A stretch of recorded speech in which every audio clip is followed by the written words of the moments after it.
I'm so excited to share with you my new method for making boxy toiletry bags. The very first pattern I made was a toiletry bag pattern that had 3 different bags, one of which was a boxy toiletry bag that was this size, and it proved very popular.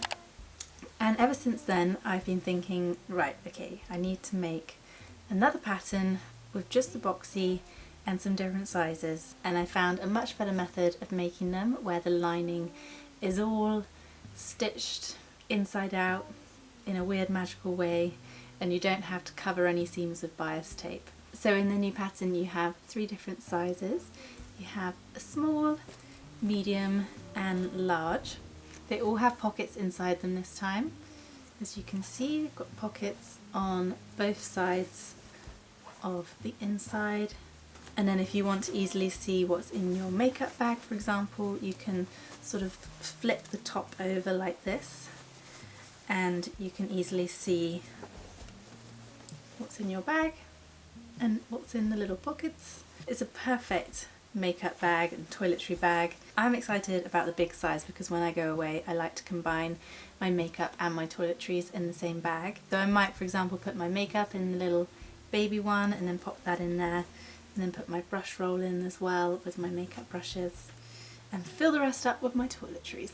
I even did a little patchwork quilted boxy bag. Let me show you the inside of this. Is the small bag, and I just want to show you the lining and how you don't need to cover any of the seams. So this is with the bag fully inside out. There's no seams needing to be covered with bias trim. It's just a really nice, neat, quite easy once you get the hang of it. So there is one confusing part, but hopefully this video will be helpful in explaining it. It's been designed for a standard width zip, so you should be able to use zips that you can just find in your local sewing supply shop. I'm going to get on and show you exactly how I make these boxy toiletry bags. So the first step is to print the pattern. There are instructions in the instruction booklet for how to do this. You can either print it at home on A4 or US letter paper, or you can have it sent off to your local printers to have it printed on a larger scale.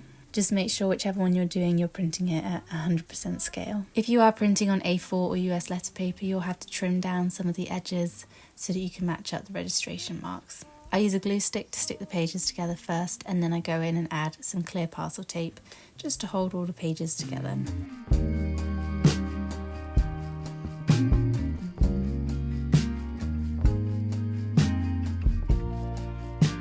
So now we can move on to making the bag. In the first step, you want to cut your outer fabric and wadding around 2 to 3 centimeters or an inch larger than the paper pattern piece.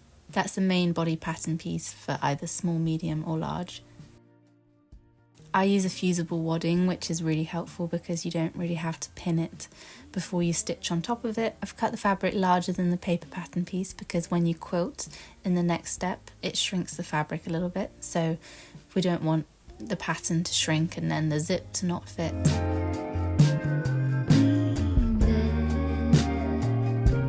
The next step is to stitch your quilted design. You can trace a design you want on top of your fabric with tailor's chalk or an erasable pen.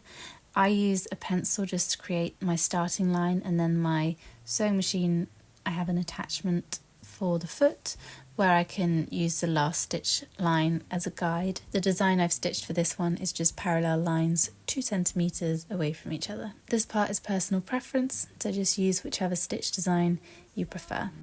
Turn the key and cool. Once you finish your quilting, make sure you give it a good press.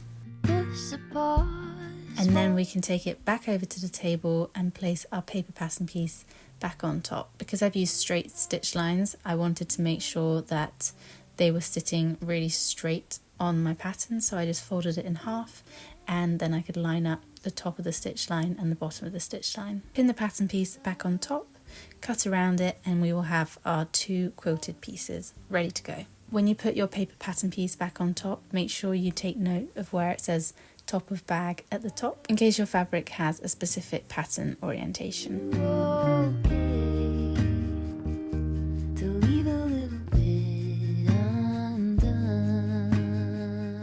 Then if you want to add a label to your bag, then I would add it now. When I stitch my label on, I like to leave the thread ends nice and long, and then I can thread them through into the back of the bag and tie them in a knot.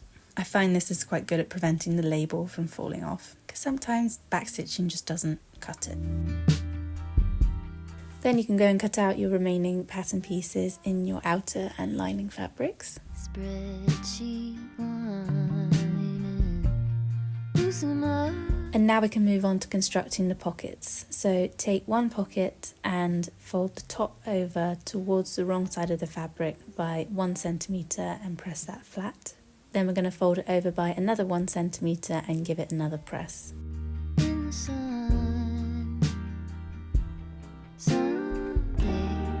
At the bottom of the pocket, we're going to press that up towards the wrong side of the fabric by 1 centimetre and press that flat.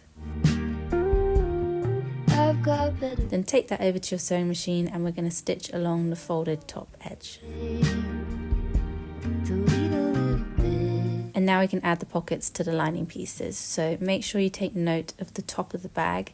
The top is a little bit narrower than the bottom of the bag. There's a placement guide for the pocket on the paper pattern piece. And then you just want to pin the pocket into place. And we're also going to find the center stitch line for the pocket. The small size doesn't have this, but you could add it if you want to. It's just quite a small bag anyway, that you don't really need it. But on the medium and large, it has a center stitch line on the pocket. Then we're going to edge stitch all the way around the sides and the bottom of the pocket. You can also add another stitch line across the bottom if you want to encase the raw seam, but you won't really see it. And then go ahead and add that center stitch line. Give it a good press, and then your lining pieces are ready for the next step. Before we attach the pieces together, we need to get the zip ready.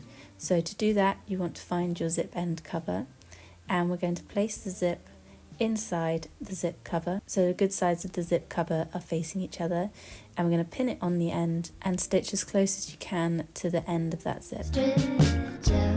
This is where you'll need to change your sewing machine foot to be a zip foot.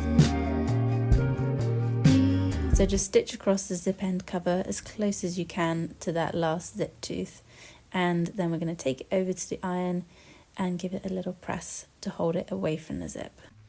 Then we need to measure 2.5 centimeters or 1 inch from the stitched line of the zip end cover, and we're going to trim away any excess fabric that we might have on the sides to match up the width of the zip.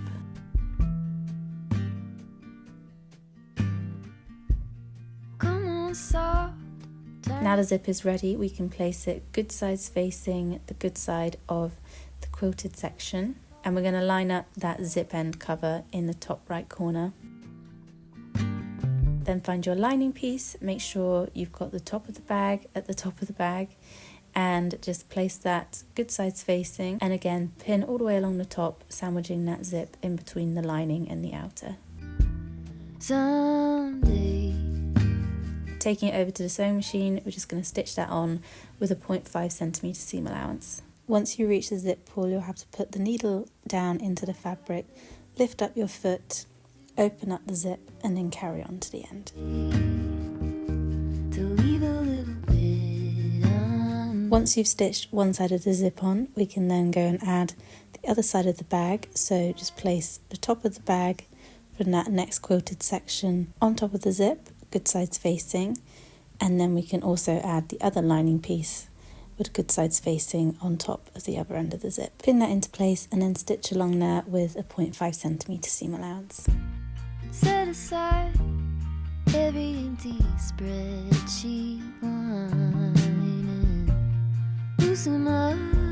We're going to top stitch along the zip now, so to do that we want to fold the outer quilted side away from the zip and the lining to the other side, but we're going to keep the seam allowance under the quilted side as we top stitch along the quilted fabric. I do this as close as I can to the zip using the inside of my machine foot, and I'm just making sure I catch that seam allowance underneath.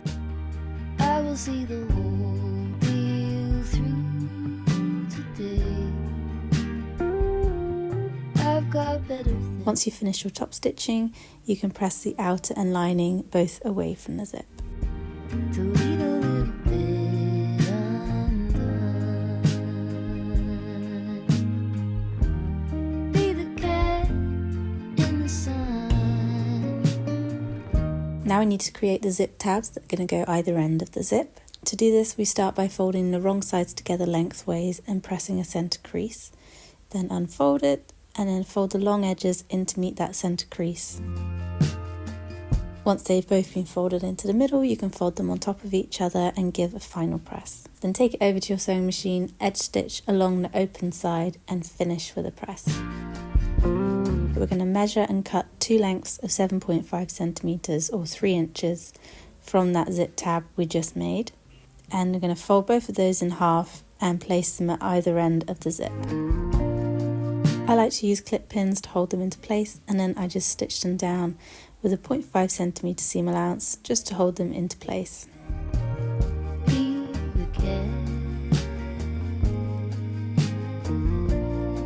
Now you need to make sure you open up the zip just over halfway so that we can pull the bag through it at the end. Then we're going to place the quilted pieces together, right sides facing, and pin along the bottom seam. And we're going to do the same for both of the lining pieces. Once you pin that into place, we're going to stitch all the way along the bottom of the quilted pieces.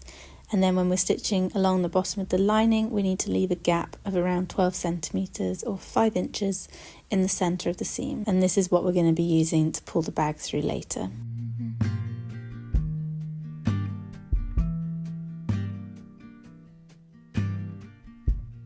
Come on, soft, turn the key and cooler on. This a pause for. You can then press open the bottom seam and the outer and the lining. You don't have to do this, but it makes it look a bit neater at the end, and it's just makes everything a little bit easier.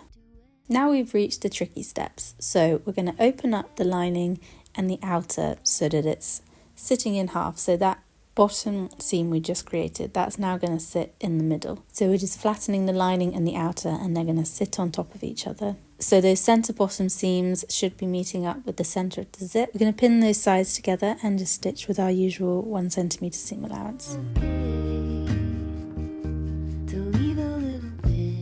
I often go in and add a few more stitches over the zip tab because that area can be a bit bulky, so it's good to have it really secured into place.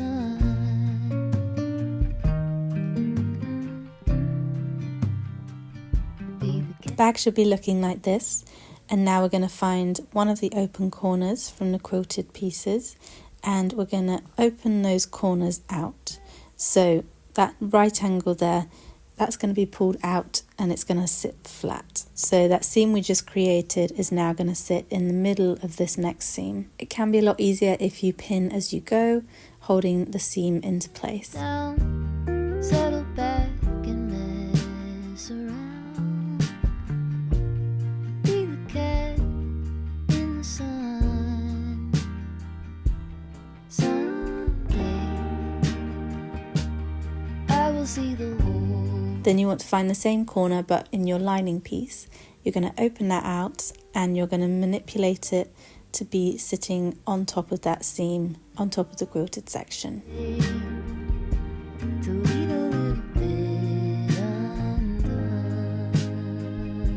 Pin that into place. This is what it should be looking like with the two layers on top of each other. And we're just going to take that over to the sewing machine and stitch down with 1 centimetre seam allowance.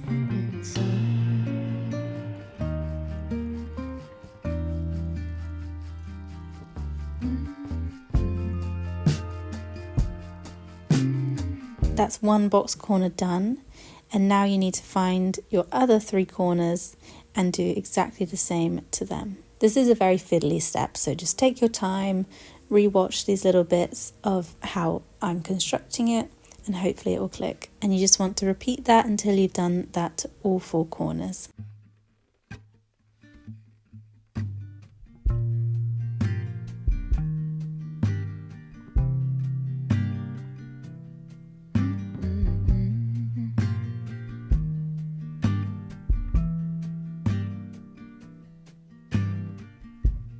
Come on, soft, turn the key and cooler on. This a pause for relief. Free pass, you don't even have to ask to. sun. Someday I will see the whole deal through. Today I've got better things to do. Okay, to leave a little bit undone. Once you finish those corners, you'll probably be looking at it going, what? This doesn't look like a bag. But you just want to find that hole that you left in the bottom seam of the lining and pull the bag through and push out all those corners, check that you've caught everything in the seam. I will see the whole deal through today. And then we're going to find that hole in the lining, pin it so that it's sitting shut, and we're just going to edge stitch along that open hole. To leave a little bit undone. And be the cat in the sun.